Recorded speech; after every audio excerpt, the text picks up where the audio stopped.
swear there's something wrong with you, Scott. Something broken, even.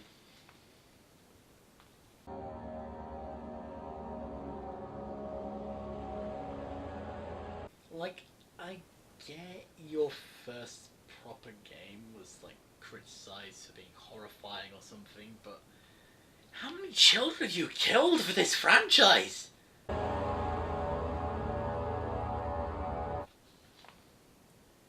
How many different versions of the same animatronic bear can you fucking make?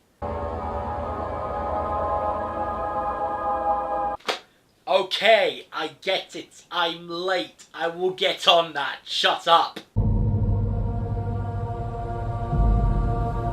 sorry. I'm sorry.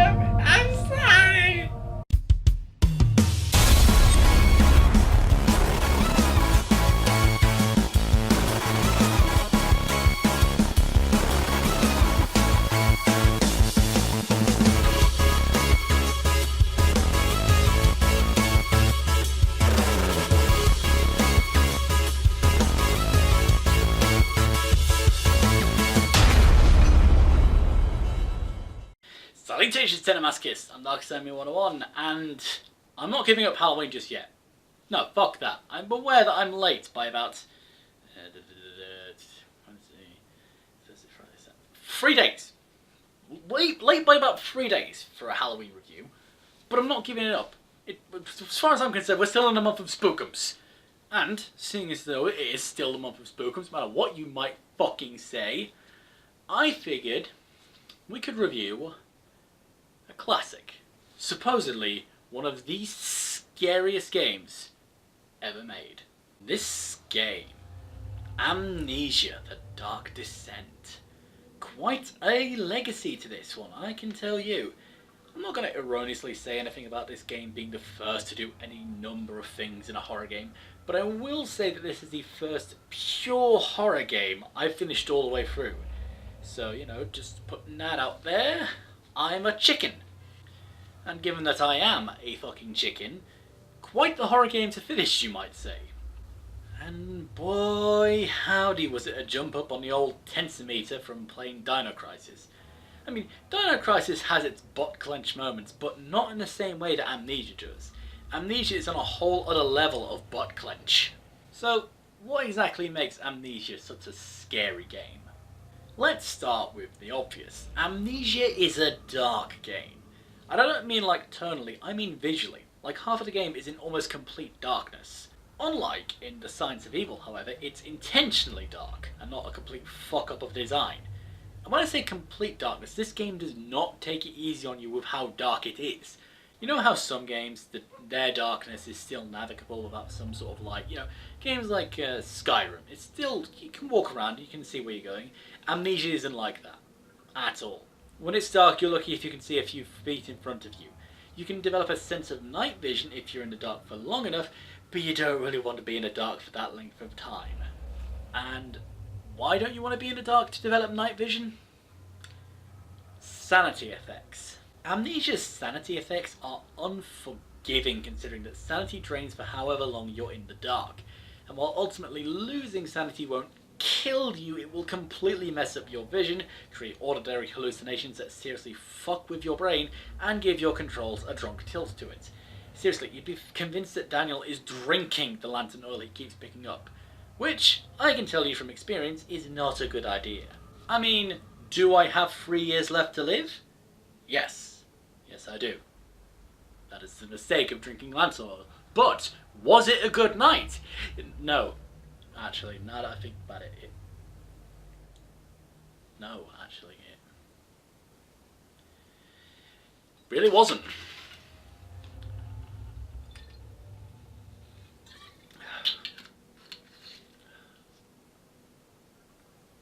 That poor mime. Your lantern is the main source of light in dark areas, just so you know.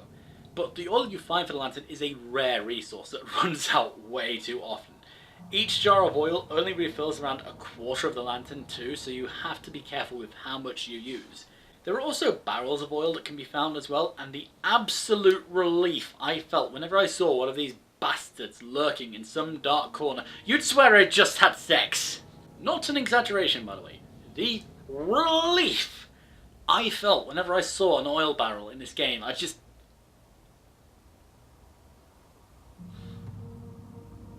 it felt so good.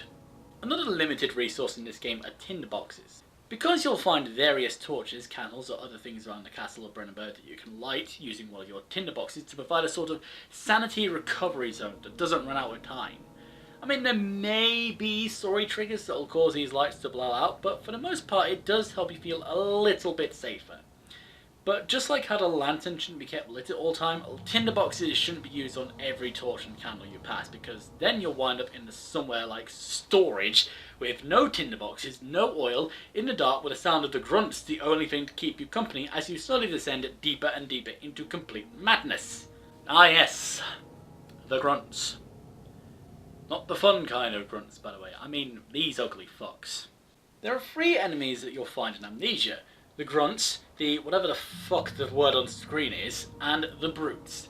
They can all be found in various dark corners of the castle, but the whatever the fuck the word on screen is will be found in waterlogged areas that can only be seen if it steps in the water, so have fun with that. Sometimes you'll find enemies in various scripted hallucinatory encounters, literally just there to scare the shit out of you in areas where by rights you should be safe. And other times they will chase you down and try to kill you, so whenever one of the grunts or the brutes enters an area where you are, there will be a loud growl to let you know, oh shit, better get to hiding. Stealth, of course, being your #1 way to get out of a conflict, because there's no armory in this game. I'm sad now. I can't use my fucking armory. The fuck is this game? And the worst part of all is that looking at the monsters for too long, A, drains your sanity, and B, gives away your position. How insane is that? The idea that you can't even keep a lookout to see if your position is secure, to see if the monster has found you yet? Genius. That is fucking genius. You have to crouch down in the dark with your back turned practically, making yourself as vulnerable as possible in order to avoid possible detection. That is fucking genius. You have to rely solely on your hearing to know when it's safe, when there's a monster, and when you've been discovered. And that brings me to Amnesia's best point. It's fucking sound design. From the distant growls of enemies to the incessant scratching, creeping, biting sounds from low sanity, the eerie, unsettling music this game makes you so scared with just what you hear. Especially with the chase music, whenever you actively get haunted by an enemy, holy fucking shit, that was the most intense I've ever been playing a game. The one time that it happened. Yeah, honestly, the only way you're going to be caught out playing this game is if you run dick first into danger, which, if the game did its job right on you with setting up the monsters earlier, probably isn't going to happen. If you play the game cautiously, then the enemies won't really see you and therefore won't hunt you down, because their AI isn't really that sophisticated. That being said, this game did manage to make me fucking terrified in areas where I didn't even see an enemy. The archives, for example. I mean, technically there is an encounter that's pre-programmed, scripted, whatever, of a hallucinatory grunt, whatever. But this pales in comparison to my favourite area of the game, the choir. Fucking hell, this place unnerved the absolute shit out of me. I didn't see a single monster here, but goddamn, I wouldn't want to. It's a pretty well lit area, all things considered, but the red mist that hangs around the place, the vaulted ceilings, just how open this place is, it all creates an atmosphere of complete dread, and I hate it so much. It's my favourite area of the game. I love it. I want to marry it. I want to fuck it. I want to have its babies. But, while I do admit, I wish I could fuck the choir with how much I think it's sexy in all its terrifying glory, I do wish the choir wouldn't fuck me so hard.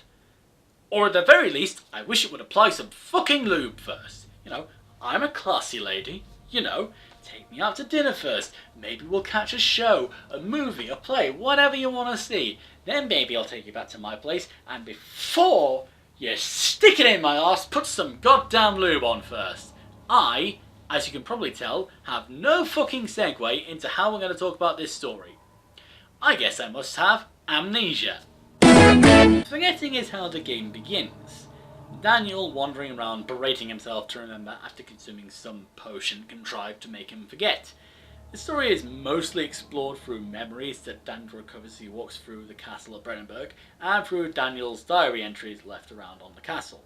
Which doesn't exactly sound like the best way to tell a story, and I would argue it's not, but it works for the story that Amnesia tries to tell. Is it an in-depth, groundbreaking, genre-defining story?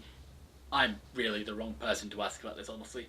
My view about horror in general is often the story is just a catalyst for spookums, which, with just a basic cursory Google given by the number of custom stories, seems to be the case for Amnesia. But I shall persevere regardless. Daniel wakes up after having drank another lantern's worth of oil with no memory of himself, despite the fact that in the opening cutscene he kept trying to pummel his own name into his head. And how can you forget you live in bloody fucking Mayfair, mate? Seriously, how do you forget you live at fucking Mayfair? That's the best spot on the fucking board. And I bet you've got property in Park Lane as well, you jammy sodding git. I am making jokes about Monopoly boards. I've got nothing.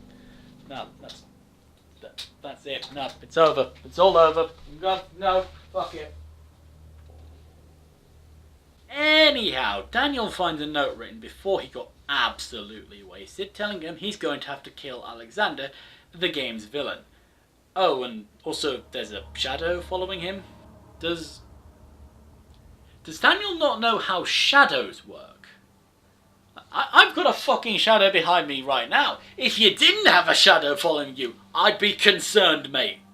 I jest, of course. The shadow is actually a creature in the game, but not one you can directly interact with.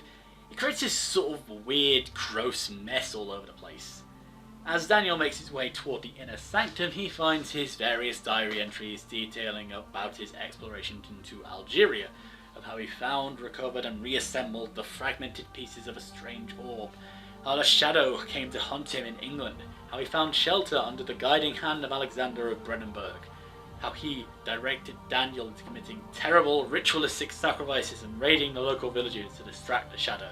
You know, I would say murdering innocents and stealing priceless artifacts of other cultures' histories is incredibly violent and un-British, but gun beats spear, I'm afraid. As Daniel approaches the inner sanctum and his revenge against Alexander, he comes across an individual named Agrippa, who offers him a side quest? Yeah, it's a side quest that involves getting a potion together, cutting off Agrippa's head, and then slam dunking it like a basketball through the hoop, where the hoop is this portal Alexander hopes to open up to send him home. But, as I am an impatient son of a bitch, I did not wait for said portal to open up. Shove, pull, and bonk. Fuck you, Alexander. I might be oversimplifying a little bit, and I am admittedly missing out on Amnesia's rather excellent puzzles, but you get the gist of the idea. Like I said, I'm not much of a horror connoisseur, but for Amnesia being the first proper full horror game I've ever played through to completion, I enjoyed it. It evoked a nice sense of terror that didn't linger too long after I finished playing, so that was something. I really had to try and make myself panic whilst playing it though, by playing it with the lights off, which, while that does help make you absolutely terrified, the fact this game doesn't instill that sense of panic on its own is kind of disappointing. But the sound design of the game is amazing, and the puzzles, which I haven't really gone into much, so I apologise, were pretty good brain teasers all things considered. So, for what it's worth, yeah, I enjoyed Amnesia. It's not too heavy with certain aspects of its gameplay, but it was a nice atmospheric piece. And like I said, I'm not really much of a horror games, expert, But for what Amnesia did give me, I enjoyed it enough to give it a dark rating of 72. Quickly, office ahead! So yes, I'm aware that this review came out a week late, but I hope you guys did have a wonderful Halloween. I hope you guys have enjoyed October. I hope you guys have enjoyed this review. And as always, I've been Darkest Side... What? What is this? The fuck is going on? I mean... I guess?